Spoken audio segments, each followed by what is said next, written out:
Qué momento tan especial en la presencia del Señor, ¿verdad? ¿Cuántos sienten la presencia de Dios aquí? Su presencia está aquí. Dile a la persona que está a tu lado, no desaproveches la presencia de Dios. Dígaselo. Algo que me impactó mucho, que James nos compartía, esa idea de cuando estamos en la presencia, somos transformados, como le pasaba a Moisés. Él estaba en la presencia del Señor y cuando regresaba al pueblo, ¿qué sucedía? Su rostro resplandecía. Era totalmente transformado, y eso es lo que sucede cuando estamos en la presencia del Señor. Glorioso, y mi oración es que el día de hoy seamos transformados, que el día de hoy haya cambios en nuestra vida, que el día de hoy Dios nos muestre cosas que tal vez son difíciles de aceptar, pero que son necesarias para poder llegar a ser aquellos varones más parecidos, varones y mujeres, ¿no? Más parecidos a nuestro Señor Jesucristo. ¿Cuántos se quieren parecer más a Jesús? Esa debe ser nuestra meta.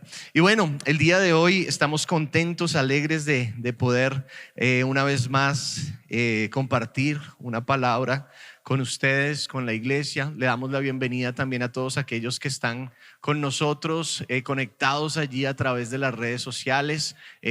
Bienvenidos. Sabemos que Dios también tiene planes con ustedes y quiere hacer cosas maravillosas en ustedes y a través de ustedes, y la iglesia les da la bienvenida con un aplauso. Amén.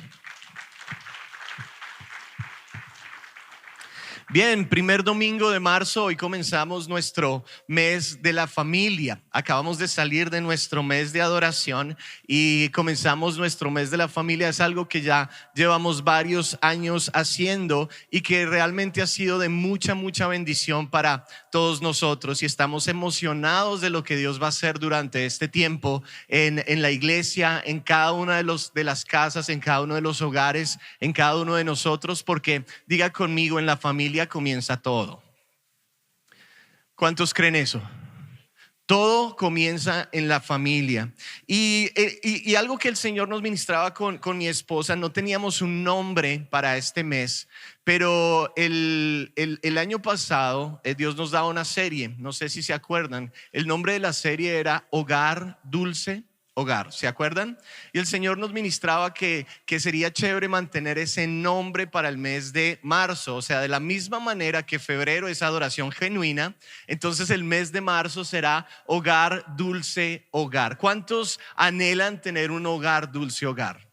Y esto requiere trabajo, esto requiere esfuerzo, esto requiere estudio, esto requiere meternos con papá, pero creemos que Dios anhela llevar a cada una de las personas de la iglesia, a cada una de las personas que se conectan, a cada uno de nosotros a tener un hogar dulce hogar. Uy, qué aburrido es tener una casa donde uno no quiera llegar. Qué aburrido, qué horrible es tener una casa en la cual tus hijos no quieran llegar. Qué horrible. Y el Señor nos está diciendo, durante este mes de marzo y los próximos meses de marzo, voy a llevarlos a lograr construir un hogar dulce hogar, un hogar donde haya crecimiento, donde haya paz, un hogar donde sea un lugar de refugio, un lugar donde sea un lugar de bendición, un lugar donde sea un lugar de crecimiento, un lugar de expansión, un lugar donde todos se sientan cómodos y donde todos puedan crecer. Qué hermoso es el Señor, ¿verdad? Un lugar donde realmente produzcamos los mejores ciudadanos que podamos producir, porque como iglesia es nuestra responsabilidad. De nosotros 4 hermanos.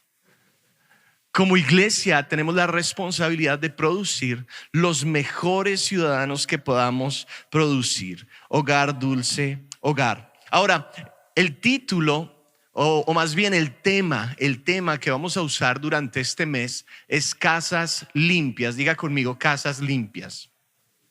¿A cuántos les gusta tener una casa limpia? ¿Y los otros? Y realmente cuando escogimos este título con mi esposa, nos dimos cuenta que habíamos usado este título al principio del año en los días de avivamiento, ¿se acuerdan? Casas limpias.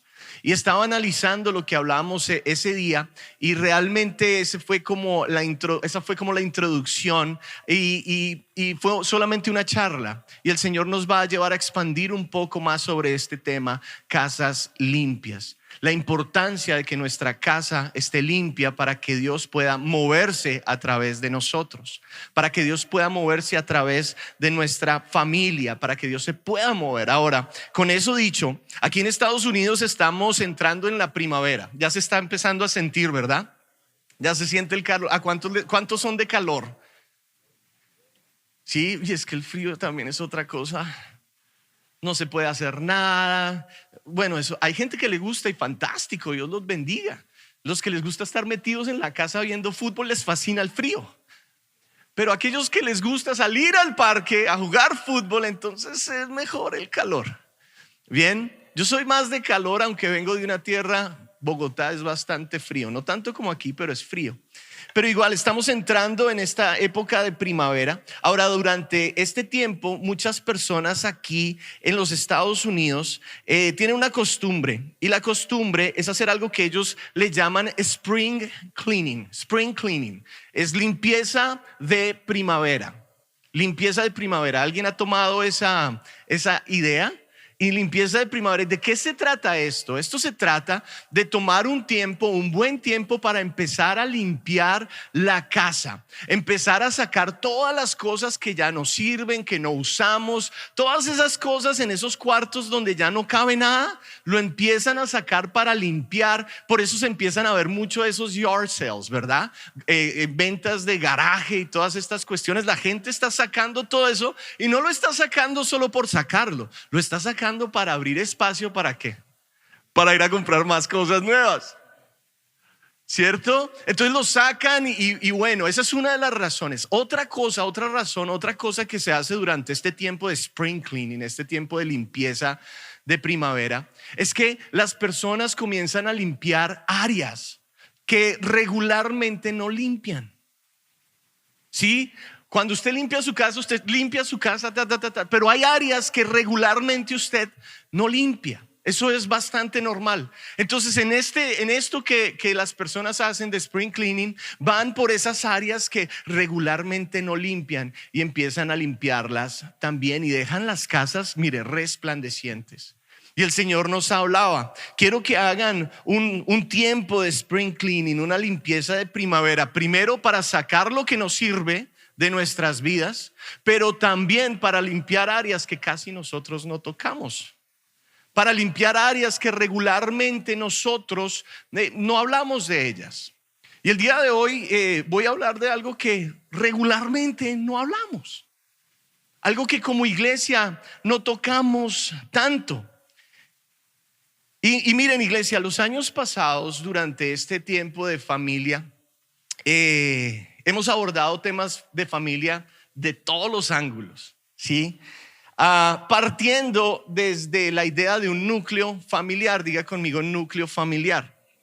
Entonces, donde es el papá, la mamá y los hijos, ¿verdad? Entonces hemos trabajado muchos temas abordando esta idea de la familia desde el núcleo familiar: papá, mamá e hijos. Ahora, este año vamos a hacer algo un poquito diferente. Vamos a tocar esto de esa manera, pero también yo quiero hablar acerca de la familia, de la casa de Dios, o de la familia de Dios. Mire lo que dice la Biblia en el libro de Efesios 1:5. Sígame, por favor, y esté muy pendiente, que no tengo mucho tiempo, solo tengo 3 horas ahorita y ya.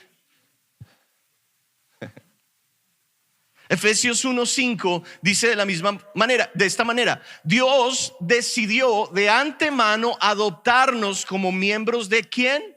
De su familia, al acercarnos a sí mismo por medio de Jesucristo. Eso es precisamente lo que Él quería hacer y le dio gran gusto hacerlo. O sea que Dios quería tenernos como sus hijos, y la manera de llegar a ser hijos de Dios es a través de nuestra fe en Jesús. Entonces, cuando tenemos fe en Jesús, aceptamos a Cristo en nuestro corazón, ahora somos hijos de Dios. ¿Todo bien ahí? Todos tenemos un Padre en común. Amén. Entonces, si todos somos hijos de Dios, ¿qué quiere decir eso? Que somos hermanos. Mira a la persona que está a tu lado y dile: "Men, no me gustas, pero eres mi hermano". No, no le diga eso. Somos hermanos.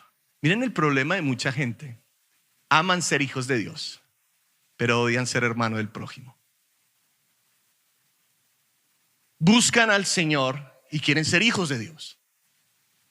Vienen los domingos o van los domingos a su iglesia, porque en esta iglesia no pasa. Todos los ejemplos que voy a dar hoy no son de esta, son de otra. Pero ¿qué tanto cuesta ser hermanos? Somos hijos, pero hermanos no estoy seguro. Yo voy a ser tu hijo, Dios, pero hermano Dios mío, no. Cosas que usualmente no hablamos. Pero la cuestión es esta, es que si tú eres hijo de Dios, automáticamente entras en esta gran familia, la familia de Dios en la tierra. Y ahora entonces somos hermanos, somos familia, somos lavados con la misma sangre, somos amados con el mismo amor inagotable. El mismo sacrificio de Jesús en la cruz del Calvario por mí fue el mismo por usted allá atrás, por usted allá atrás y por los de este lado, por todos igual, parejito. A Dios nos ama a todos por igual. ¿Cuántos dicen amén? Ay, pastor, ¿para dónde va usted? Que esto está como incómodo. El Señor quiere que creemos un hogar, dulce hogar en nuestra casa, papá, mamá e hijos, pero también en nuestra comunidad, en la comunidad de hermanos, en nosotros. Y uno lo puede llevar un poquito más allá, porque si usted mira quién es su tatara abuelo, se llamaba Adán, según la escritura, con su esposa Eva. Antes de ellos no había nadie. Y ¿sí me entienden? Y ellos no tuvieron hermanos. No, eran ellos y después de ahí toda la raza humana. Entonces, ¿qué quiere decir eso? Que si tenemos un ancestro como él, todos nosotros somos hermanos. Ahora hermanos lavados con la sangre de Jesús. Pero también cada persona con la cual tú tienes conexión durante tu semana son hermanos tuyos. O sea, ya hablamos de algo mayor, de la humanidad. Y el Señor realmente nos está hablando acerca de la importancia de entender que todos somos iguales. Delante del Señor no hay favoritos. Delante del Señor no hay mejores, no hay peores. Todos somos iguales. Y el título que el Señor me daba para este día es un título que tal vez pueda resultar un poco controversial, pero está bien. El título de este día es inaceptable. Diga conmigo inaceptable. Diga fuerte conmigo inaceptable. ¿Están listos? ¿Ya tienen el cinturón bien puesto? ¿Nadie se va a poner bravo conmigo? Fantástico. Y si se pone bravo conmigo, mejor. Porque quiere decir que tal vez algo de lo que dije y miren que he estado pensando cómo abordar este tema de la manera más respetuosa posible, sin usar ejemplos que sean incómodos y sin decir cosas que puedan resultar ofensivas. Y le pido al Señor que ese sea el caso, pero si se me sale algo por ahí, téngame misericordia. Usted ya me conoce, ¿sí? Pero lo vamos a hacer de una manera muy, muy respetuosa. Miren que es inaceptable. Piense en algo que sea inaceptable. No lo diga, pero piense. Una cosa que es inaceptable es algo que no podemos y tampoco debemos aceptar. Es algo en lo cual nosotros tenemos que tener una firmeza, una posición firme en cuanto a esto. No lo negociamos, simplemente no se puede ni se debe aceptar. No se puede ni se debe tolerar. Se tiene que hacer hasta lo imposible por impedir que suceda. Es inaceptable. Y todos nosotros tenemos cosas en nuestra vida que nosotros consideramos que son inaceptables. ¿Sí? Miren que me sucedió algo en el año 1995. Muchos de ustedes no habían ni nacido. Y otros ya habían nacido ya, hace rato. En 1995 la familia Montoya se mueve desde Colombia hasta Estados Unidos. Y yo tenía 15 años cuando nos movimos. Y nos registraron en la escuela. Entonces yo empecé a ir a la escuela. Primer día de escuela. Sí, escuela intermedia, middle school. En una que ustedes tal vez conocen que se llama Eastway. ¿Alguien conoce Eastway Middle School? Bueno, ahí fui yo. 9º grado. De entradita. O sea, no me dejaron no, de entradita. Entro en la clase de ESL, English as a Second Language, inglés como segundo idioma. Entonces estamos ahí con un grupo de personas de diferentes nacionalidades. O sea, yo recuerdo que habían de diferentes nacionalidades. Sí, habían gente de Vietnam, habían gente de China, habían gente de otros lugares, habían algunos europeos, algunos árabes y había un montón de latinos de diferentes nacionalidades. Y uno de ellos viene y me dice: hey, ¿cómo estás? Veo que eres nuevo. Sí, soy nuevo. Y me dice: ok, ¿cómo te llamas? Yo me llamo Alex. Ah, bien. ¿Y de dónde eres? Y yo le dije: pues yo soy colombiano, a mucho honor. Y él solo me mira y me sonríe y hace algo que nunca voy a olvidar. Esto no se ve tanto ya, pero en ese momento se veía mucho. Él hizo esto.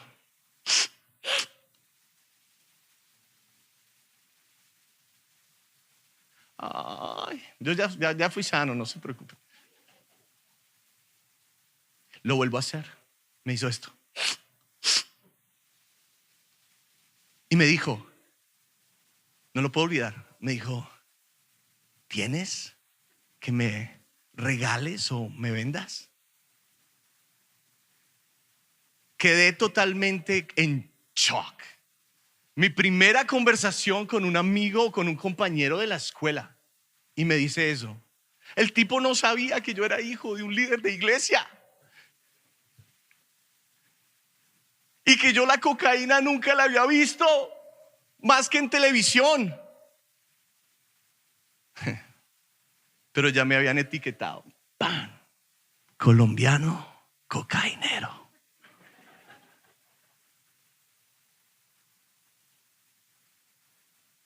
Todos los que son colombianos y vivieron en los 80s, 90s y principios de los 2000 saben que esto es así. Lugar donde nos paramos, lugar donde nos chequean todo.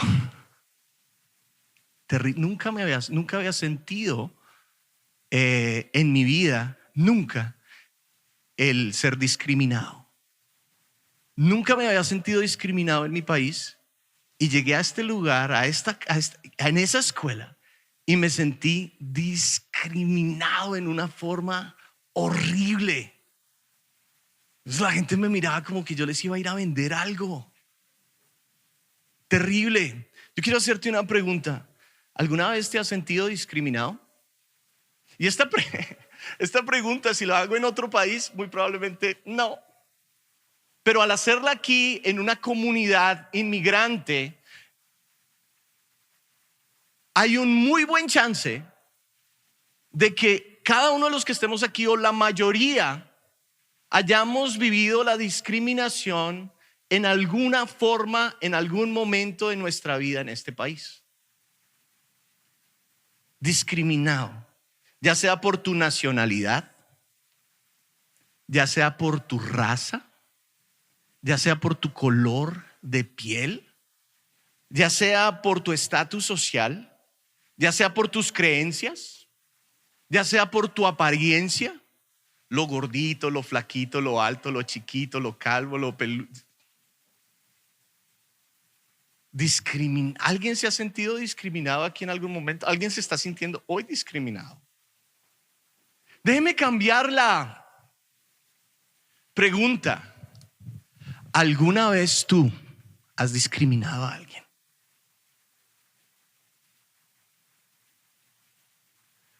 ¿Y por qué hablan así murmurando? ¿Alguna vez has sido tú el que le has dicho a alguien algo negativo por la nación de donde es, por la forma como viste, por el color de su piel, por su estatus socioeconómico, por su aspecto físico? ¿Alguna vez lo has hecho? Solo piénsalo ahí por un momentito. Solo piénsalo ahí por un momentito. Estamos hablando de cosas que usualmente no hablamos, pero que son tan importantes. Porque cosas que no hablamos, la palabra del Señor habla de pequeñas zorras que se comen el viñedo. Cosas pequeñas que ni siquiera nos damos cuenta, que nosotros consideramos pequeñas, pero que delante de Dios las aborrece. El Señor no lo acepta. La palabra de Dios dice que Él lo odia. Y ahorita vamos a llegar allá. Pero, ¿qué dice la Biblia acerca de esto? Y hay muchas cosas que dice la Biblia, pero hay una que el Señor me ministró mucho y que quiero compartirla con ustedes. Quiero que vayan conmigo al libro de Juan 4.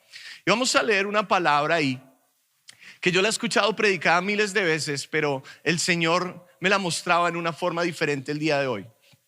Y la palabra de Dios dice ahí: Jesús y la mujer samaritana. Jesús sabía que los fariseos se habían enterado que él hacía y bautizaba más discípulos que Juan, aunque no era Jesús mismo quien los bautizaba, sino sus discípulos. Así que se fue de Judea y volvió a Galilea. En el camino tenía que pasar por Samaria.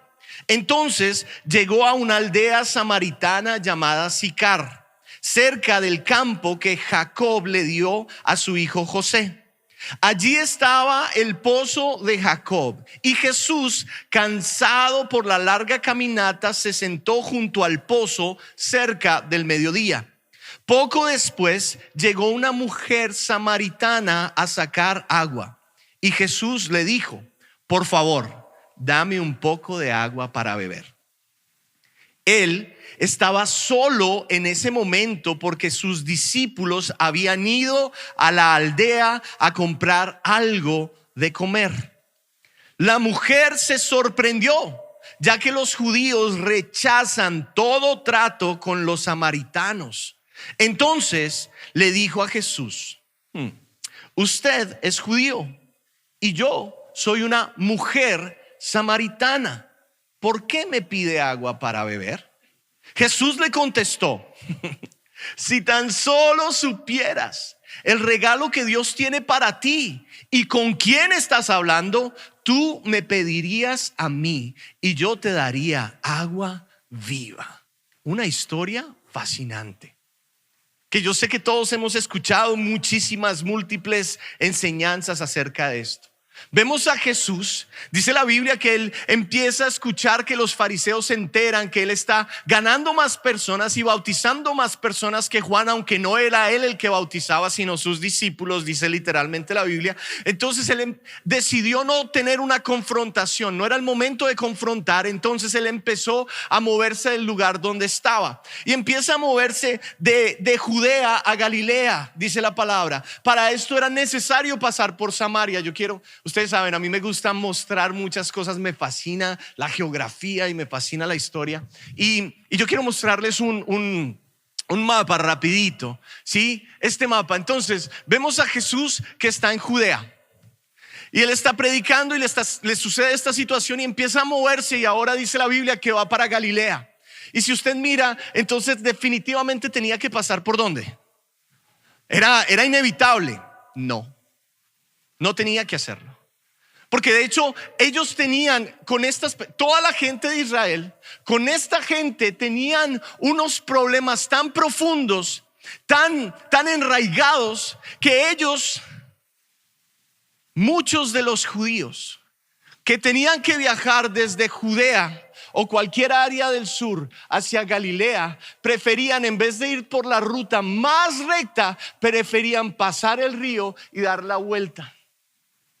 No querían ver a esos samaritanos de raza pobre. No querían pasar por ahí. La historia dice, los judíos píos, los que se creen, no pasaban por ahí.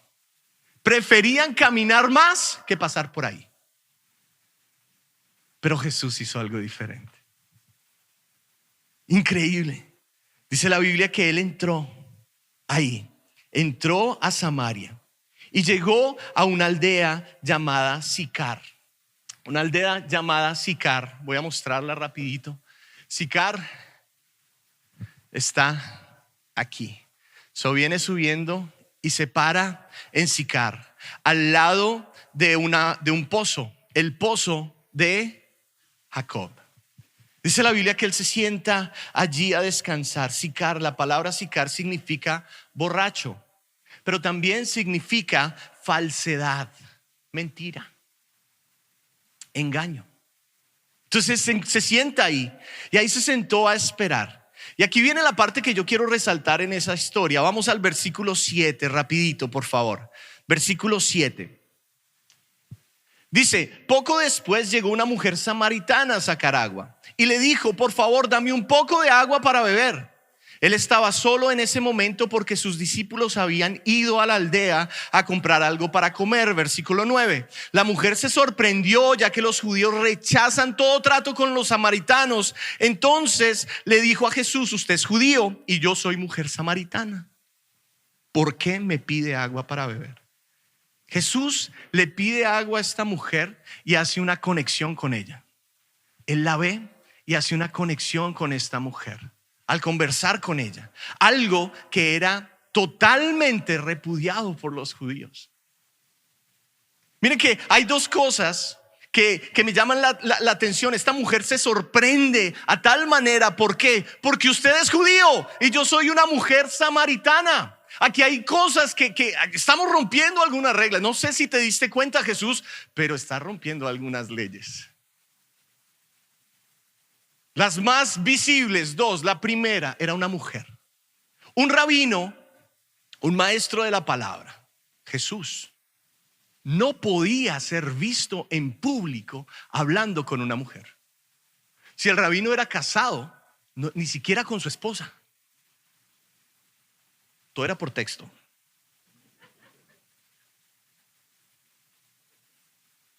No podía ser visto.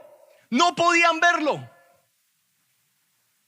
Porque era una transgresión a las leyes de los fariseos. Entonces Jesús ahí rompe lo primero. Ella le dice, usted es judío y yo soy una mujer samaritana. Mujer, no podía. Y ahora samaritana. ¿Por qué? Porque los judíos rechazan todo trato con los samaritanos. Diga, rechazan. Los judíos rechazan todo trato con los samaritanos. O sea, Jesús, tú estás haciendo algo que es kind of weird. Te estás saliendo del molde. Estás haciendo algo que no es usual. Y mire que cuando uno mira la historia, los judíos y los samaritanos tenían grandes diferencias, aunque eran familia. Diga conmigo, familia. De hecho se cree que, y no se cree, todos los escritos dicen también que estos hombres y mujeres samaritanos venían de 3 de las tribus de Israel: la tribu de Manasés, la tribu de Efraín y la tribu de Leví. O sea que eran judíos. Eran personas que eran parte de la familia de Israel. Ahora, ¿qué sucede? ¿Qué sucedió? ¿Dónde comenzó esta, no sé si la palabra es animosidad, no sé si en español se dice así, pero ¿dónde comenzaron estas grietas, estas cuestiones de diferencias tan fuertes? Miren que aprendemos que años después del reinado de David, la nación de Israel se divide en dos. ¿Sabía usted eso? Israel se divide en dos. El reino del norte, vamos a poner el mapa. Entonces se divide en dos, el mapa número 2. Y entonces vemos, bien, el reino del norte, que se llamaba Reino de Israel, y su capital era Samaria.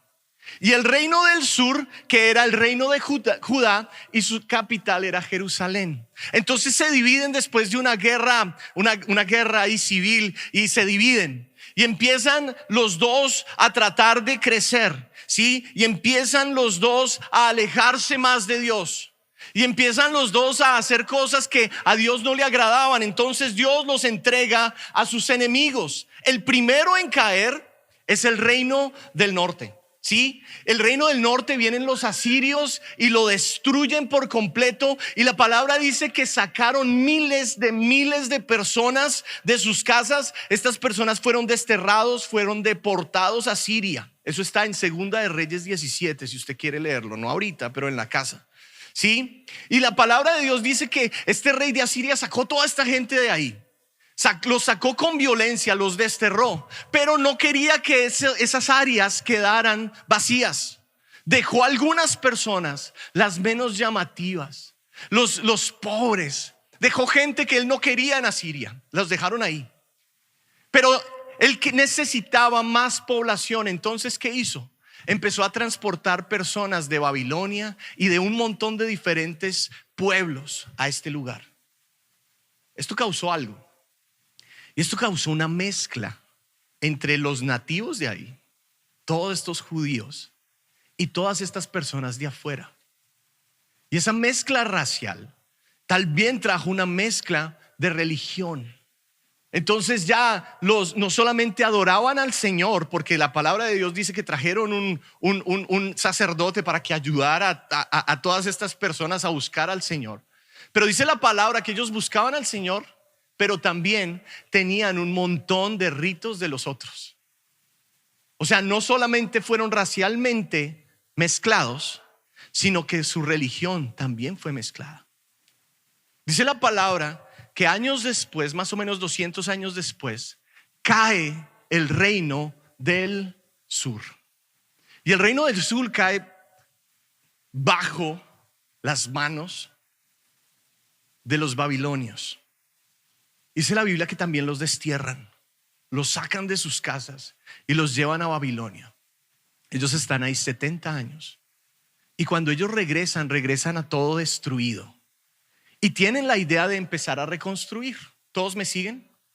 Quieren empezar a reconstruir, empiezan a reconstruir las murallas y van por el templo. Cuando están en esta reconstrucción, personas de arriba, ¿sí? Del área del norte, vienen y les dicen: ¿será que podemos ayudarles a reconstruir el templo? ¿Ayudar a reconstruir las murallas? ¿Y sabe qué dijeron ellos? Los que regresaron puritos: ustedes no pueden.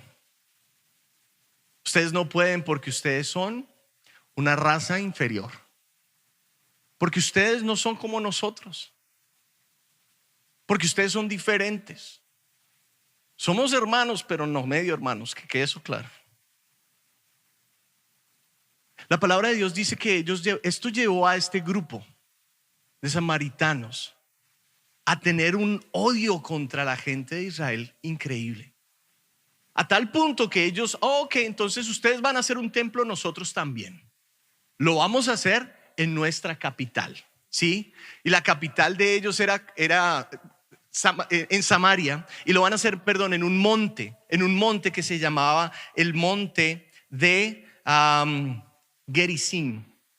Entonces ellos hicieron este templo en ese monte y tomaron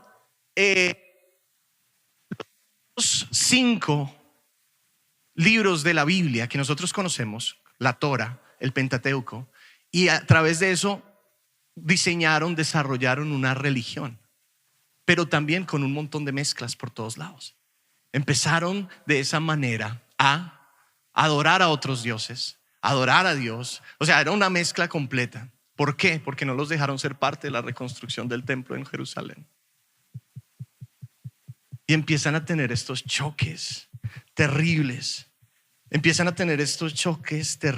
Terribles. Dice la Biblia que estos samaritanos se empecinaron también en detener la reconstrucción de la muralla y el templo. Esto sucede 500 años antes de Jesús.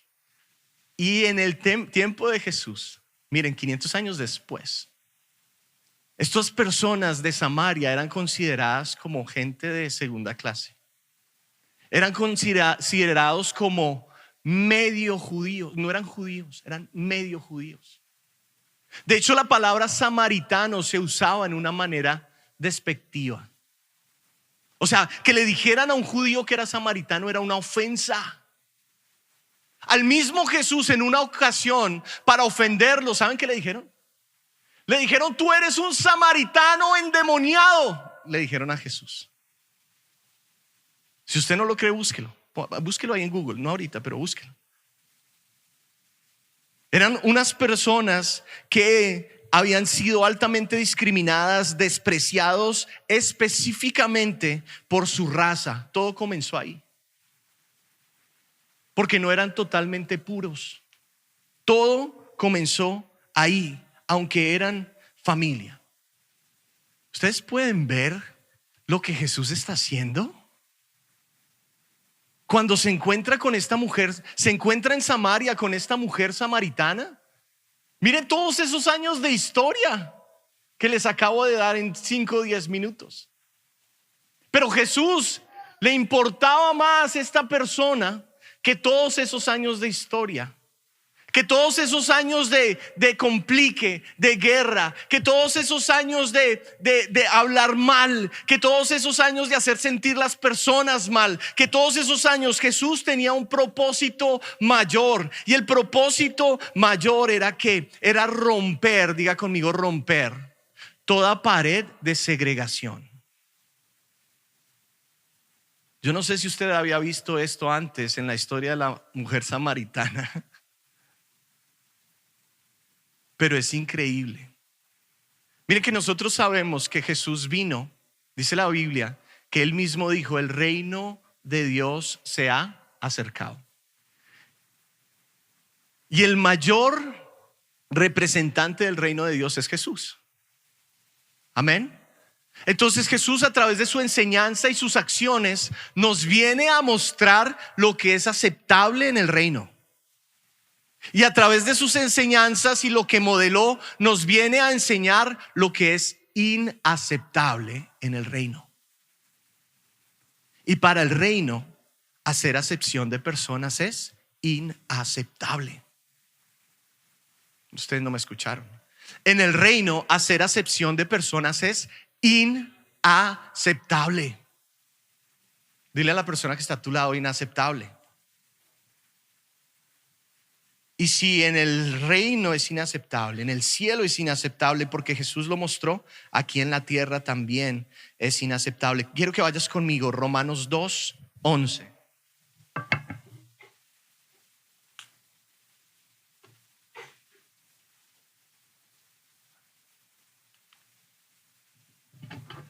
¿Todos lo tienen? Romanos capítulo 2. Versículo 11 dice: porque no hay acepción de personas para con Dios. Otra versión dice: porque en Dios no hay acepción de personas. O sea, que una persona que se llame cristiana no puede hacer acepción de personas. Que una persona que hace acepción de personas está muy lejos de Dios, aunque diga que es cristiano. Que una persona que catalogue a otras personas de una manera despectiva porque alguien le hizo algo, no está viviendo el cristianismo correctamente. ¿Usted ha escuchado a alguien decir: no, yo a personas de esta nacionalidad no las paso? O tal vez usted lo ha dicho: porque es que a mí este me hizo. Hermano, es 1 de millones. Pero es que este también me hizo. Hermano, son 2 de millones.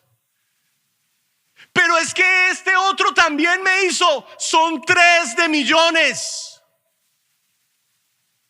Pero es que usted no sabe que hubo un cuarto. Son 4 de millones. Es que no los paso porque 4 me hicieron esto. Que el Señor reprenda al diablo.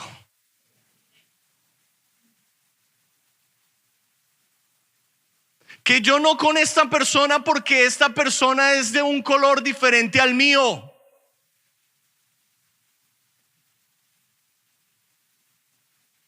¿Qué es ese silencio? Yo sé que predicar esto en donde estamos no es fácil. Porque yo no sé si ustedes sabían, pero nuestro estado, cuando hablamos de historia, no solo sino todos los estados del sur, fueron marcados en una forma horrible por el racismo. Y nosotros no podemos ser parte de eso. Nosotros tenemos que ser diferentes. Tenemos que mostrar lo que la Biblia enseña. No solo enseñar, no solo decir, sino mostrarlo con acciones.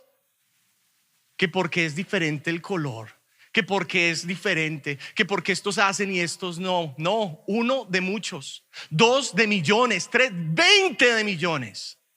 Dile a la persona que está a tu lado, no todo el mundo es igual, pero todos somos iguales delante de la presencia de Dios. ¿Cuántos le pueden dar un aplauso al Señor? Mira, iglesia, esto es un pecado que es muy sutil, y lo dije, es un pecado. Hacer acepción de personas es un pecado. Pero es un pecado que es muy sutil. Mire, a veces caemos en este pecado sin darnos cuenta. Por ejemplo, cuando hacemos chistes o nos reímos de chistes de personas que lo hacen en contra de una nacionalidad. Nosotros mismos entre latinos nos damos durísimo. ¿Estoy diciendo alguna mentira? No, así es. Que unos por una cosa, que otros por otra cosa, que otros por otra cosa, y nos burlamos los unos de los otros. Y ahora más con los que no son latinos, con personas de otras razas, con personas de otras nacionalidades. Y a veces nos encontramos riéndonos de estas cosas. Yo he pecado de eso. Y el Señor me confrontaba y me decía: si tú quieres vivir el cristianismo puro, real, el que vino Jesús a dejar en la tierra, estas cosas tú las tienes que repudiar. No puedes ni siquiera aceptarlas un poquito, porque si las aceptas un poquito, las estás aceptando completamente. Con esto no se juega. Hay personas que han recibido maltratos que terminan suicidándose. Yo no sé si usted sabía eso, pero si no lo sabe, ahora lo sabe. Porque fueron maltratados, porque fueron quitados, porque se burlaron de ellos, porque escucharon chistes por su nacionalidad, por su raza, por su color de piel. Chistes o comentarios por sus apariencias físicas, por su apariencia física, por la forma como visten, en fin, apodos inapropiados. Y miren, ¿saben qué me decía el Señor? Muchas veces caemos en esto por exceso, diga conmigo, exceso de confianza. Entonces sentimos que tenemos mucha confianza con una persona y ¡boom!, le decimos algo totalmente inapropiado. Pero ¿sabes qué sucede? No hay problema con que tengas confianza con una persona, pero cuando hay exceso de confianza, tiene que haber exceso de respeto. Tienes que ser muy intencional en el respeto. ¿Por qué? Porque puedes decir algo que puede herir a una persona. Puedes decir algo que puede herir a un niño. Miren que algo que me tocó el corazón increíblemente fue una historia que escuché acerca de un chico que conozco. Venía a la iglesia hace años, o sea, no es ahorita, es hace años. Y él dice: yo allá no vuelvo. Porque cuando yo era pequeño en el gimnasio me maltrataron. ¿Sí?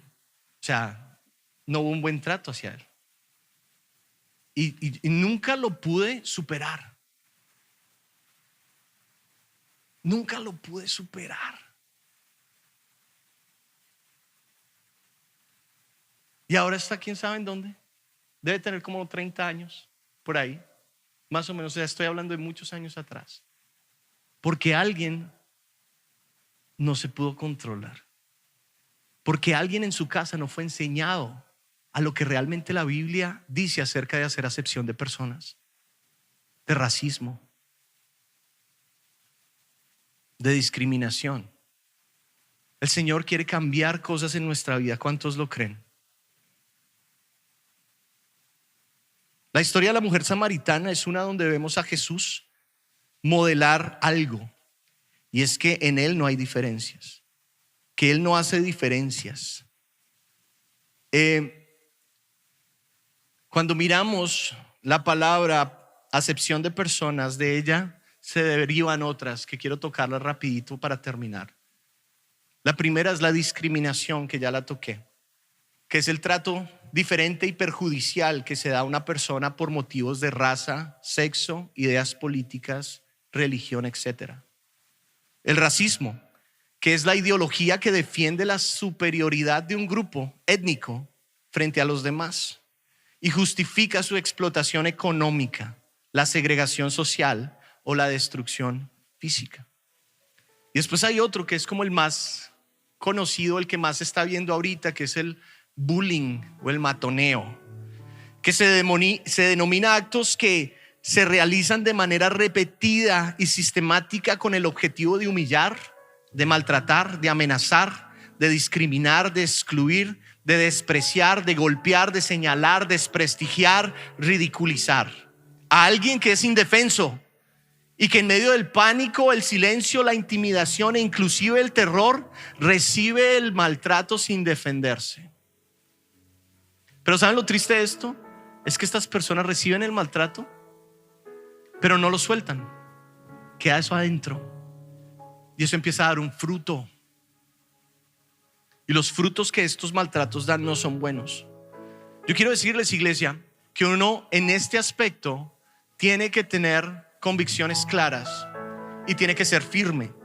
Y yo quiero decir delante de todos ustedes que nosotros como iglesia de Jesús condenamos todas y cada una de estas prácticas. ¿Amén o no amén? Que no las aceptamos de parte de nadie y para nadie. Y que nos vamos a enfocar como iglesia en ayudar a que nuestros hijos tampoco. Miren que fue muy triste para mí escuchar a un chiquito de 5 años en una conversación hablar mal de una persona de otro país. Un niño de 5 años, esto no está en él. Entonces, ¿sabe a quién yo vi? Que están hablando en sus casas los papás. Y seguimos alimentando odios. Y seguimos alimentando diferencias. Y seguimos y con nuestros hijos. ¿Ven por qué les digo que todo comienza en casa? Usted no puede permitir en su casa que se hable de una forma despreciativa de nadie. Usted no puede permitir en su casa que hayan chistes despreciativos de ninguna raza, de ningún color, de ninguna nacionalidad. Todos somos hijos de Dios. Dios nos ama a todos. La palabra de Dios dice que el mandamiento más importante, ¿cuál es? Amarás al Señor tu Dios. Y el segundo es tan importante como este. ¿Amarás a quién? A tu prójimo como a ti mismo. Mira lo que me llama la atención. Dios te está poniendo a ver a tu prójimo como te miras tú. Y Él no dice si es de esta manera, si es de esa, si es de este país, de tu mismo país, si es de este color o si no. Tu prójimo, míralo como tú mismo. Y si tú tienes misericordia de ti mismo, tienes que tener misericordia de Él. Y si tú tienes amor por ti mismo, tienes que tener amor por Él. Mira tu reflejo en tu prójimo y tú vas a ver cómo la gloria del Señor comienza a llenar tu vida en una forma diferente. Mire lo que dice Proverbios 6:16 y con esto voy a terminar. Proverbios 6:16 al 19. Dice la Biblia: hay 6 cosas que el Señor odia. ¿Quién odia? El Señor. Y después dice: no, son 7 las que detesta: los ojos arrogantes, la lengua mentirosa, las manos que matan al inocente, el corazón que trama el mal, los pies que corren a hacer lo malo, el testigo falso que respira mentiras y el que siembra discordia entre la familia. ¿El que siembra qué? Discordia, división, segregación. Está duro eso. Entonces el día de hoy yo quiero hablarle a dos tipos de personas para terminar. Es aquellos que en algún momento se sintieron discriminados. Es el momento de perdonar. Es el momento de perdonar.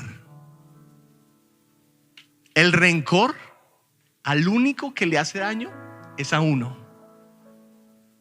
Una vez mi papá me enseñó algo que me llamó la atención. El rencor es como una pastilla de veneno que uno se toma esperando que le haga daño al otro. It's in you. Esperando que le haga daño al otro. No, el rencor te acaba a ti, te daña a ti. Tienes que pedir, tienes que perdonar. No, pero es que pastor, usted no sabe que... No, yo no sé, pero es lo que la palabra de Dios nos dice. Yo te voy a decir una cosa. Lo peor que te haya podido pasar a ti, el peor maltrato que te haya podido pasar a ti, la peor discriminación que hayan podido hacer contigo, el peor acto de racismo que hayan podido hacer contigo, nunca se va a comparar con lo que sufrió Jesús en la cruz del Calvario. Y todavía Él dijo: aquí estoy, por amor. Entonces pídele al Señor que te dé el amor para perdonar y nunca más hables mal de otra persona de otra nacionalidad. Nunca más hables mal de otra persona por su color. Nunca más.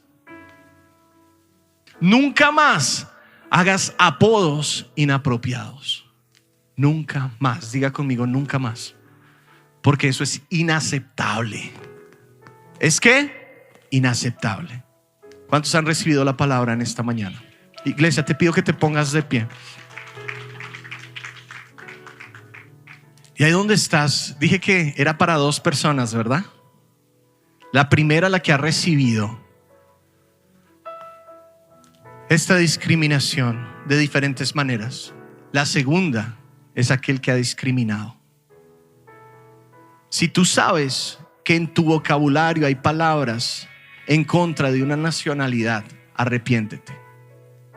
Si tú sabes que en tu vocabulario han habido palabras en contra de una persona por su color, arrepiéntete, porque eso es pecado. Ahora, que ese arrepentimiento, que es el verdadero arrepentimiento, te lleve a dar pasos de arrepentimiento, te lleve a dar actos de arrepentimiento. Ve y pide perdón. Ve y pide perdón. Si tienes la posibilidad, ve y pide perdón. Las personas no se van a sentir mal cuando les pides perdón. Se van a sentir bien y van a caer cosas en el nombre de Jesús que se han levantado en tu vida y que te están deteniendo, porque esto estanca. Pide perdón. Te invito a que cierres tus ojos ahí donde estás.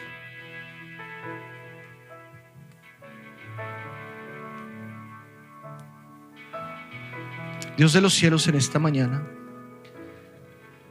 estoy delante de ti, Señor, junto con cada uno de mis hermanos, dándote gracias por tu palabra. Porque aunque tu palabra incomoda, Señor, porque tú quieres ver cambios en estas cosas, Señor, que no tocamos, Dios, regularmente, pero tú quieres limpiar nuestra casa por el bien nuestro y por el bien de nuestras generaciones y por el bien de la humanidad, Señor. Porque aunque somos pequeños en comparación del mundo, podemos comenzar un cambio, Señor. Podemos comenzar un movimiento diferente, Señor, basados en tu enseñanza. Hoy, Padre bendito, yo me presento con la iglesia y te pedimos perdón, Dios de los cielos, si en algún momento hemos caído en este pecado. Ahí donde estás, levanta tu mano. Dile: Dios, yo te pido perdón, Señor, si he caído, Señor, en este pecado. Yo te pido, Señor, que tú me perdones si en algún momento yo he hecho acepción de personas, ya sea, Señor, por su nacionalidad, por su raza, por su color, por su etnia, por sus creencias, ya sea, Padre bendito, por su apariencia. Perdóname, Señor. Perdóname, Señor, si me he reído, Dios de los cielos, de chistes. Padre bendito, si he puesto apodos, Dios de los cielos, que son para ofender y para maltratar. Yo te pido perdón. Y te pido, Señor, que tú me limpies de esto. Y te pido que tu Espíritu Santo me dé, Señor, el dominio propio antes, Dios, de yo reírme o de hacer una burla, Padre. De yo decir algo, Padre celestial, que va a marcar no solo la vida de la persona a la que se lo digo, sino mi vida. Yo te pido, Dios, que tu Espíritu Santo tome el control de mis labios, de mi mente. En el nombre de Jesús de Nazaret yo te lo pido.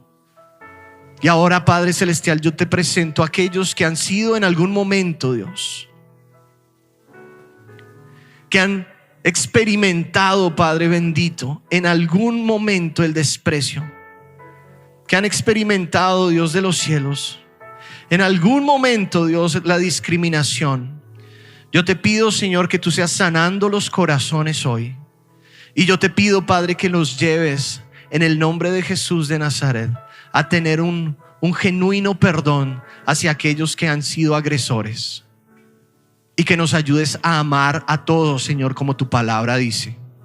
Ayúdanos a amar a cada persona, Señor, como nos amamos a nosotros mismos, y a cuidarnos los unos y los otros, Señor. En el nombre de Jesús de Nazaret, yo te pido que tu presencia fluya y que tú nos ayudes, Dios de los cielos, en el nombre de Jesús de Nazaret, a ser aquellos, Padre, que no hablan mal, Señor, a ser aquellos, Dios de los cielos, que no discriminan. Hoy declaramos, Padre, la guerra en el nombre de Jesús en contra de todo espíritu de división, de todo espíritu de acepción de personas, de todo espíritu de racismo, de todo espíritu, Señor, que lleva a las personas a hacer bullying, matoneo. Hoy declaramos eso lejos de nuestras vidas, lejos de nuestros hijos, lejos de nuestra iglesia, lejos de nuestras escuelas, lejos de todo lo que somos, lejos, Señor, de nuestra ciudad, de nuestro estado, nuestro país. Hoy declaramos, Señor, que empezamos a ver las personas como tú las ves, que los empezamos a ver con amor, Señor, que los empezamos a ver con misericordia, con compasión. En el nombre de Jesús de Nazaret, yo te lo pido. Y te pido que tu gloria sea vista, Señor, y que tú sigas derrumbando en el nombre de Jesús de Nazaret toda pared de segregación, Señor, racial, en el nombre de Jesús de Nazaret, y que nos ayudes a vernos como lo que somos, familia en ti, familia en ti, en el nombre de Jesús de Nazaret. Y una iglesia en victoria le da el mejor aplauso al Señor.